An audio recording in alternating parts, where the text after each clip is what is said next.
They impose horrific mandates, punishing lockdowns and radical mask regulations. Now, they always say, oh, didn't he do wonderful? Actually, they're not saying that too much. Even these guys don't get it wrong.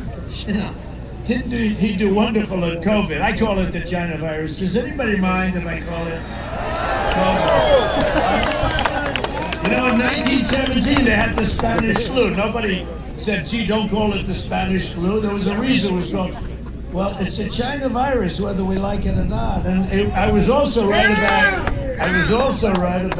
Wuhan, the labs in Wuhan. I was right about, I think I was right about everything.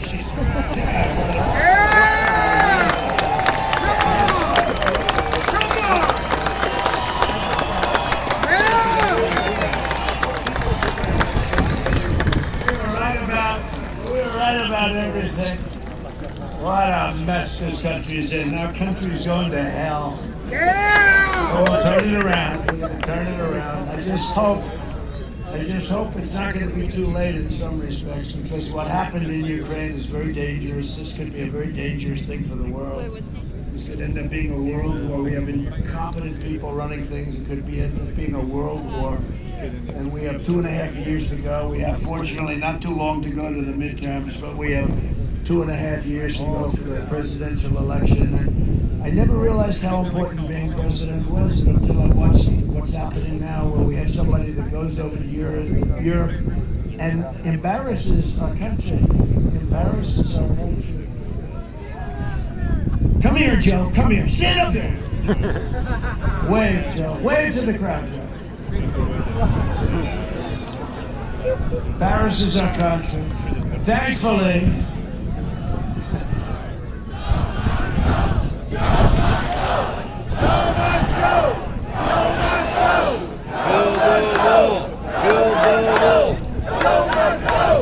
very dangerous period of time.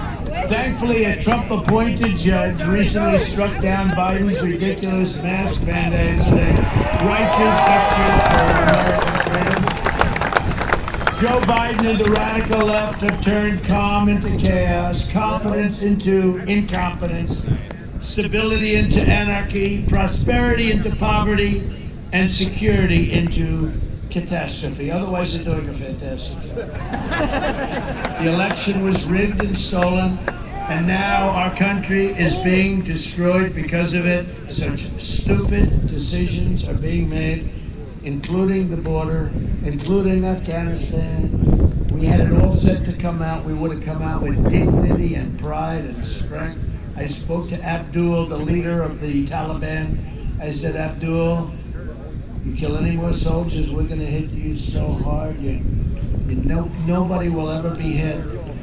Nobody will ever be hit. You're going to be hit. And he said, I understand your Excellency. He told me, so we didn't lose one soldier in 18 months. Think of it, unlike Chicago and these Democrat-run cities, we didn't lose one soldier in Afghanistan until this tragedy of the way they left, the way they got out. I'm the one that set it up to get out. I brought it down all the way down to 2,000 soldiers. They were going to stay there until we got our hostages, because I call them hostages. There's still hundreds of people that are American citizens. And in all fairness, some people that should be allowed to come out, some of the interpreters, etc. We took hundreds of thousands of people out. 97%, it came out the other day, 97% should not have been coming out. And in that group you have terrorists. You're going to be paying a price for a long time for what they did. 3% of the people were entitled to come out. They rushed the airplanes.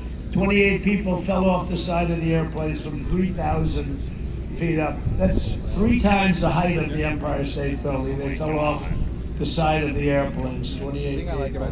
This is the most dangerous time in the history of our country because of the incredible power of modern-day weaponry, which we totally rebuilt, including our nuclear.